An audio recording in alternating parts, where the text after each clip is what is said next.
प्रिय छात्रों, मैं doctor Suchita Verma, assistant professor political science, SPC government college Bhim. आज हम बीए पार्ट फर्स्ट के पेपर फर्स्ट के टॉपिक राजनीतिक संस्कृति का अध्ययन करेंगे। लुसियन पाई और सिडनी वर्मा के अनुसार राजनीतिक संस्कृति एक हाल में प्रयुक्त हुआ एक शब्द है जो इन पुरानी धारणाओं, राजनीतिक विचारधारा, राष्ट्रीय नैतिकता और भावना, राष्ट्रीय राजनीतिक मनोविज्ञान और किसी जनसमूह के आधारभूत मूल्य से संबंधित ज्ञान को अधिक स्पष्ट और क्रमबद्ध रूप देने का प्रयत्न करता है। वर्तमान समय में राजनीति विज्ञान में जिन नवीन अवधारणाओं ने प्रवेश किया है उसमें राजनीतिक संस्कृति प्रमुख है। संस्कृति की धारणा मूलतः मानवशास्त्र और समाजशास्त्र से संबंधित है। इसके अंतर्गत व्यक्ति के व्यवहार के तरीके, उनकी मान्यताओं, विश्वासों, सम्मान, कर्तव्य, अंतरात्मा और भौतिक उन्नति आदि को सम्मिलित किया जाता है। ये सभी बातें राजनीतिक क्षेत्र में भी अपना अस्तित्व रखती हैं और सामाजिक, आर्थिक आदि जीवन के अन्य क्षेत्रों में भी। जब संस्कृति राजनीतिक प्रसंग में आती है तो उसे राजनीतिक संस्कृति की संज्ञा दी जाती है। तथापि राजनीतिक संस्कृति का समस्त संस्कृति के संदर्भ में ही समझा जा सकता है। राजनीतिक संस्कृति को विभिन्न विद्वानों के द्वारा अलग अलग नामों से संबोधित किया गया है। आमंड इसे कार्य के प्रति अभिमुखीकरण, बेयर राजनीतिक संस्कृति, ईस्टन पर्यावरण और स्पिरो राजनीतिक शैली कहते हैं। लेकिन इन सब में राजनीतिक संस्कृति शब्द ही सर्वाधिक उपयुक्त है। राजनीतिक संस्कृति एक समाजशास्त्रीय शब्द है जिसके अनेक अवधारणाएं सम्मिलित हैं, जैसे राजनीतिक विचारवाद, राष्ट्रीय लोकाचार और भावना, राष्ट्रीय मनोविज्ञान तथा जनता के आधारभूत नैतिक मूल्य आदि। विशुद्ध आनुभविक दृष्टि से राजनीतिक संस्कृति का सर्वप्रथम प्रयोग आमंड और पावल द्वारा विकासशील देशों के अध्ययन में किया गया।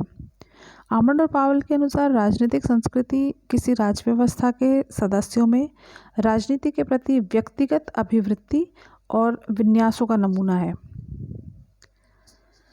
राजनीतिक संस्कृति की प्रकृति और प्रमुख लक्षण। राजनीतिक संस्कृति सामान्य संस्कृति का एक अंग है और एक व्यक्ति अथवा संपूर्ण समाज के राजनीतिक व्यवस्था के प्रति जो आग्रह होते हैं उसे सामूहिक रूप से राजनीतिक संस्कृति का नाम दिया जा सकता है। कुछ सीमा तक तो यह समाज की ऐतिहासिक विरासत ही होती है और कुछ सीमा तक राजनीतिक दलों, दबाव समूहों और अन्य अनेक राजनीतिक और गैर राजनीतिक तत्वों से प्रभावित होती है। राजनीतिक संस्कृति के कुछ प्रमुख लक्षण निम्नलिखित हैं। पहला, राजनीतिक संस्कृति एक अमूर्त नैतिक धारणा है। राजनीतिक संस्कृति का मूल आधार व्यक्ति और समाज के राजनीतिक मूल्य और विश्वास होते हैं। ये मूल्य और विश्वास सामान्य नैतिक धारणाओं के अंग होते हैं और इन्हें अन्य भौतिक तत्वों की भांति कोई मूर्त स्वरूप प्राप्त नहीं होता। इन्हें तो केवल समझा और अनुभव किया जा सकता है। दूसरा, राजनीतिक संस्कृति अनेक तत्वों और सामूहिक और समन्वित रूप। राजनीतिक संस्कृति सामान्य संस्कृति का ही अंग है और सामान्य संस्कृति के ही समान अन्य तत्वों का सामूहिक एवं समन्वित रूप है।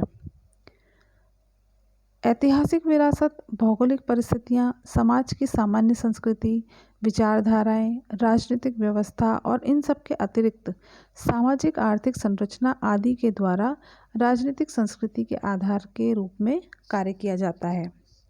तीसरा है राजनीतिक संस्कृति में गतिशीलता।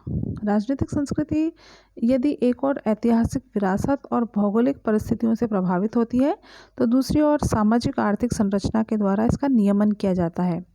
सामाजिक आर्थिक संरचना और राजनीतिक संस्कृति के कुछ अन्य तत्व स्थिर नहीं वरन विकासशील होते हैं। इस दृष्टि से सभी राजनीतिक संस्कृतियां आवश्यक रूप से गतिशील होती हैं। इनमें से कुछ मंद परिवर्तनशीलता और कुछ तीव्र परिवर्तनशीलता की स्थिति को अपनाती हैं। राजनीतिक संस्कृति और संस्कृति।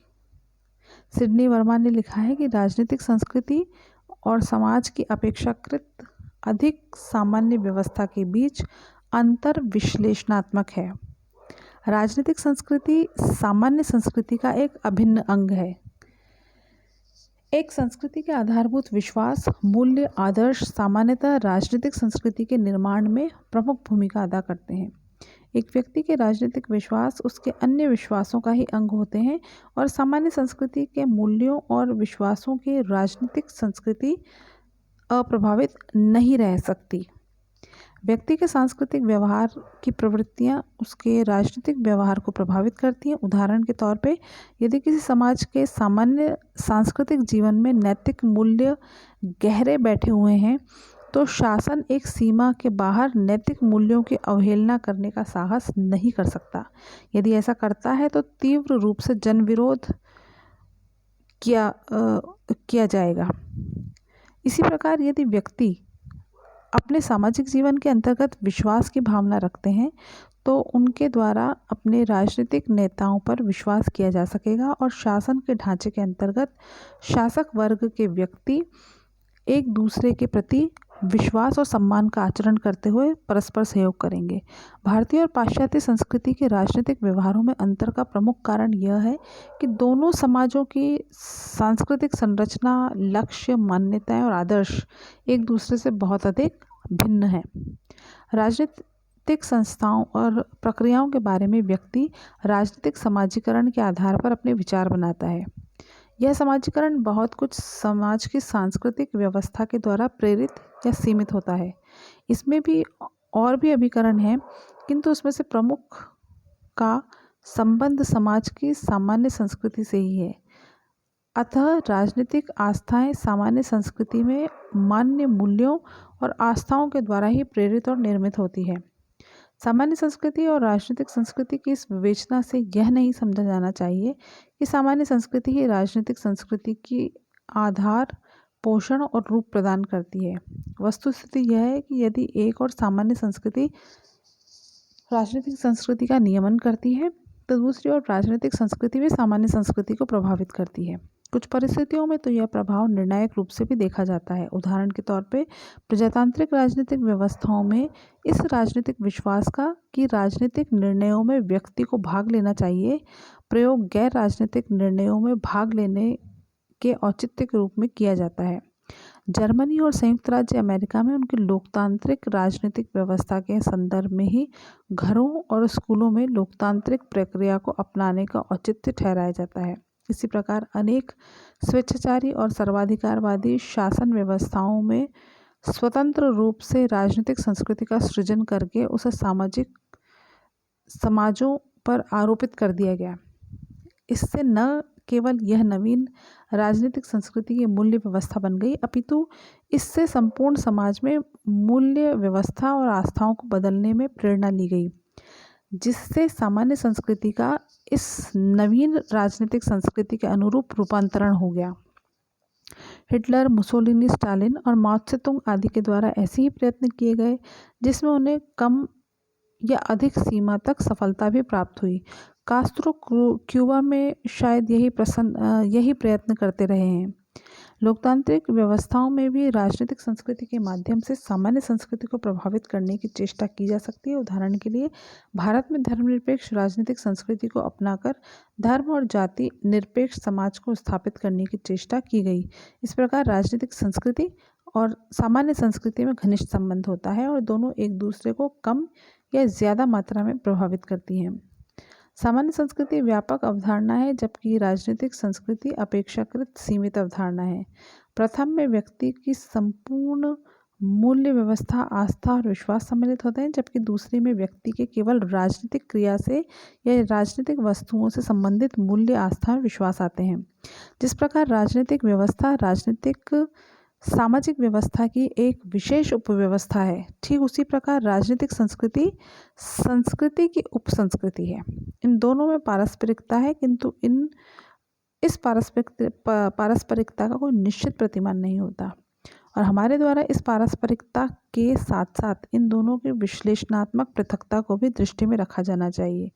राजनीतिक संस्कृति और सामान्य संस्कृति परस्पर घनिष्ठ होते हुए भी पूर्णतः एक समान नहीं है और अनेक परिस्थितियां ऐसी हो सकती हैं जिसमें राजनीतिक अंतःक्रियाओं से संबंधित मूल्यों में असमानताएं हों। लुसिन पाई और सिडनी वर्मा द्वारा संपादित ग्रंथ political culture and political development में जो विभिन्न निबंध संग्रहित हैं, जिसमें Japan, Italy, Germany, Bharat, England, रूस, मिस्र आदि राष्ट्रों की राजनीतिक संस्कृतियों की विवेचना के आधार पर दर्शाया गया है कि इन राष्ट्रों में राजनीतिक क्षेत्र में आधुनिकता पर बल देने वाली विश्वास व्यवस्थाएं उन परंपरागत विश्वासों से बहुत भिन्न है जो जीवन के अन्य पहलुओं के साथ जुड़े हैं, और यह स्थिति उन व्यक्तियों के लिए विषम और दबावपूर्ण है जो राजनीतिक संस्कृति तथा अधिक सामान्य संस्कृति दोनों क्षेत्रों में एक समान ढंग से कार्य करने की आकांक्षा रखते हैं। निष्कर्ष के रूप में हम यही कह सकते हैं कि राजनीतिक संस्कृति सामान्य संस्कृति का अभिन्न अंग होते हुए भी उससे बहुत कुछ स्वायत्तता अर्थात स्वतंत्रता रखती है।